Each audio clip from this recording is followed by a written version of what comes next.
My question for you, since I come from the major sort of church in Denmark, the state church, Folkekirken, which you could say is maybe to some people a very dominant church, my question would be simply for you to just discuss what are your image of the church, of Folkekirken? Is it a spiritual institution or is it a dogmatic institution? And the suggestion would be to have this 2-minute discussion or with someone sitting near you.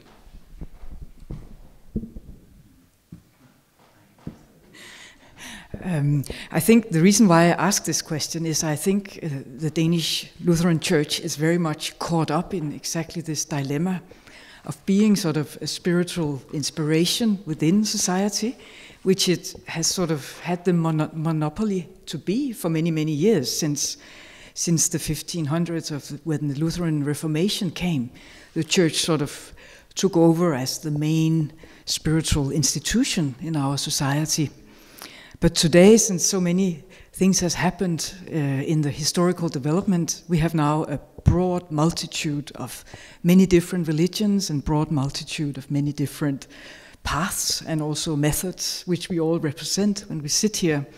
So this is why, in my view, now the church is in a way in a crisis, because it has lost its old footsteps or its old footing in this being the domineering church, which had the monopoly of dogmatism, and now it has to, in a way, to develop its own new spirituality from a new perspective, from a new basis, because the old theological ways of thinking have been some ways helpful, but are not always that helpful when it comes to spiritual practices. And I think that is really the challenge of the church today. Just recently, one of my colleagues, who's a leader of the Bible Society, he wrote this book called The Third Reformation. His name is Morten Thomsen Højsgaard, and in this book he actually analyzes the church as being in this crisis, sort of caught between many different trends. One trend is the atheistic trend, saying that there's no religious values of any sort in society today, and that all religion is an illusion.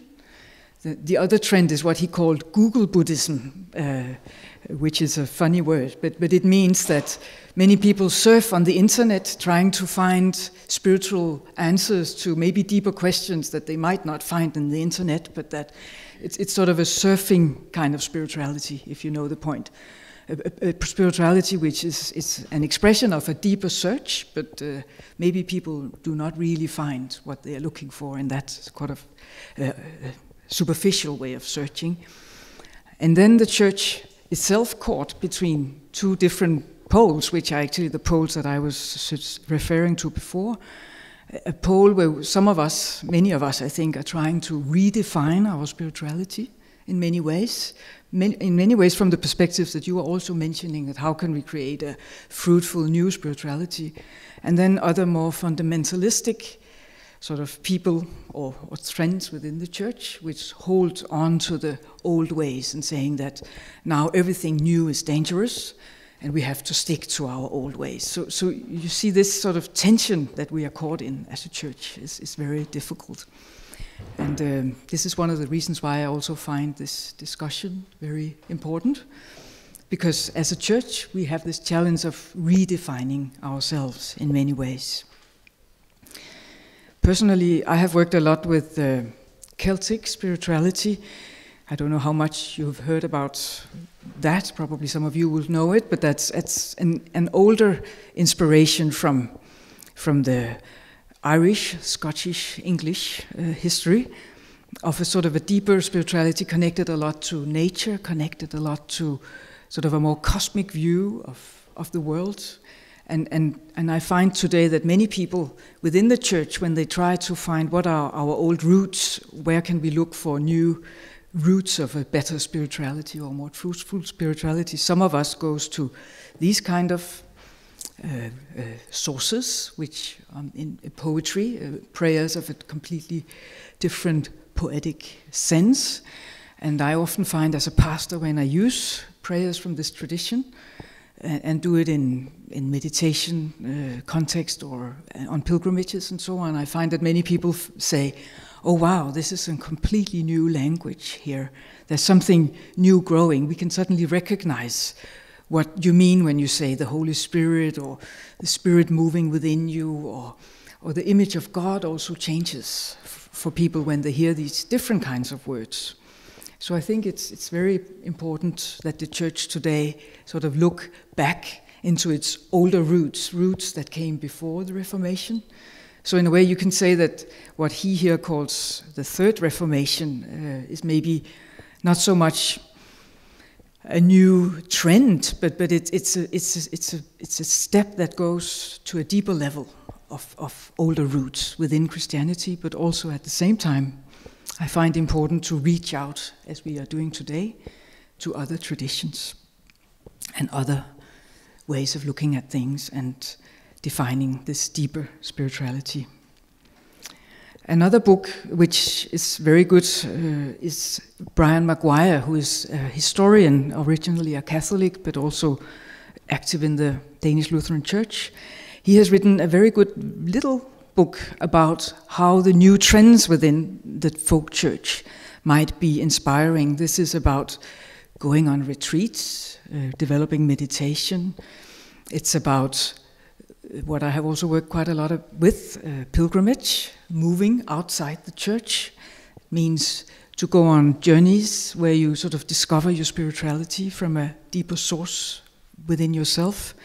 And interestingly enough, he draws also, like I'm trying to do, he draws the lines back to especially the spirituality of the Middle Ages, especially 1100 and 1200, where the monastic movement was very strong, and then tries to see how are these trends that are now sort of growing in society today, how are they also connected to these older roots. I think in a way that I will not speak for 20 minutes, but rather return later, because I think I have had set my main points now. The last point I'll do is about Christian mysticism, in a way. This book I originally translated many years ago from a Swedish theologist and professor in religious studies, Ove Wikström, who has analyzed what are the basic trends within the Christian spiritual roots and also the mystic part of Christianity. And he defines 7 different levels of experience within Christianity, which I think is probably also connected deeply to what many of the rest of you will experience when you do your path. But I think I'll return to this, rather stop now and give the words to the next one. I would like to ask a brief question.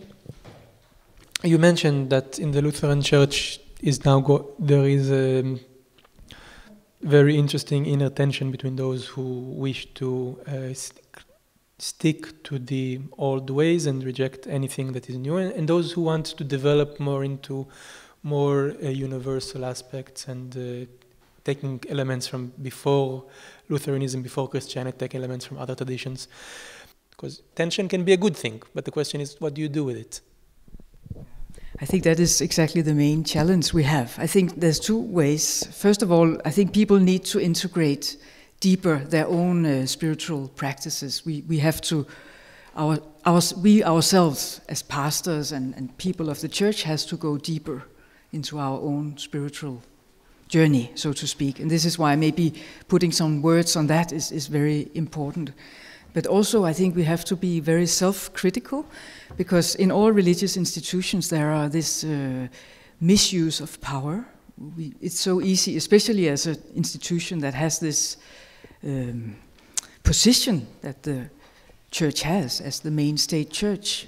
We have to really reflect upon our role in society and how we can use power in a good way. If you can use power in a good way, I think it's the real issue for us is to analyze how do we do that so that we do not become sort of misusers of power. And I think that is the challenge for all religious institutions, basically, is to have this awareness that spirituality is a strong force, but it's also a force that can be misused and misguided. And I think, as you also mentioned a bit, that sometimes if we put too much power into people who are above us and think that they can then be the sort of connection between us and God, then we lose some of the inner core that we need to have. Do you see some of these new streamings, what could you say, being established in the church?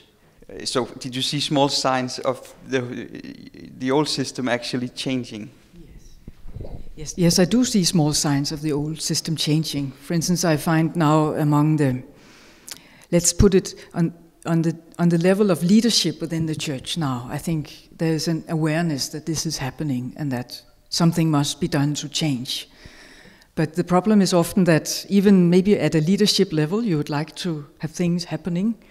Then you have also on the very sort of grassroots level, especially in what we call the church councils today, in which are very locally minded, there's a problem of getting local people to work together in a good way so that it sort of becomes a common movement. Many people in the church see themselves very, very locally based and very connected to their particular church. And so to sort of to break those barriers down is a challenge. And I think many people within the local churches would like that to happen, but often they are forced by other people who'd say, no, we've never done this before and we shouldn't do this. Just a basic thing, for instance, I went to a little local church recently and asked, what would you feel if we had some more meditation in this church? And then they said very briefly, well, no, don't start a revolution just now. And this is just, and they were just neighbors to a Buddhist center just 3 kilometers away. And I thought maybe if the church started to do some meditation, there would be better ground for them to be in dialogue with the Buddhists further down the hill. But it seemed like they wouldn't really like to speak that kind of language, if you see what I'm saying. So I'm not saying that to be judgmental to these particular people. I'm just saying that sometimes it's difficult to create new bridges also between the religions, because if you're not open to speak the language of the others, for instance, meditation is an important language we can share together, I think, in the religious dialogue. It's difficult to start that dialogue, because then we move on different levels, so to speak. Yeah. So, do you have a group of people within the church who are thinking in this way and talking together about this? I just recently, actually last 2 weekends from now, we had a big seminar in the middle part of Sjælland at a place called Emmaus, which is a big meeting place where we were gathered 130 people, including 2 bishops, very open-minded bishops, discussing exactly these issues for a whole weekend, and also having a lot of workshops and seminars with spiritual practices like spiritual dancing, meditation, what we call bibliodrama, pilgrimage, and songs, spiritual singing. And that is sort of an example of people really need to get together to talk about this, and also for people to experience new ways of having spiritual practices.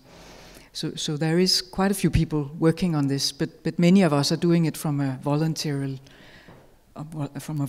point of view, and many people who do this are grassroots more than established people within the church. Yeah, but it is happening. And we also have many sort of groups set up that are interested in religious dialogue. Like we have one group called Folkekirken and Religionsmøde, the church and religious meeting, I think we could translate it into, but at least an organization within the church that are working towards creating more of these discussions and dialogues.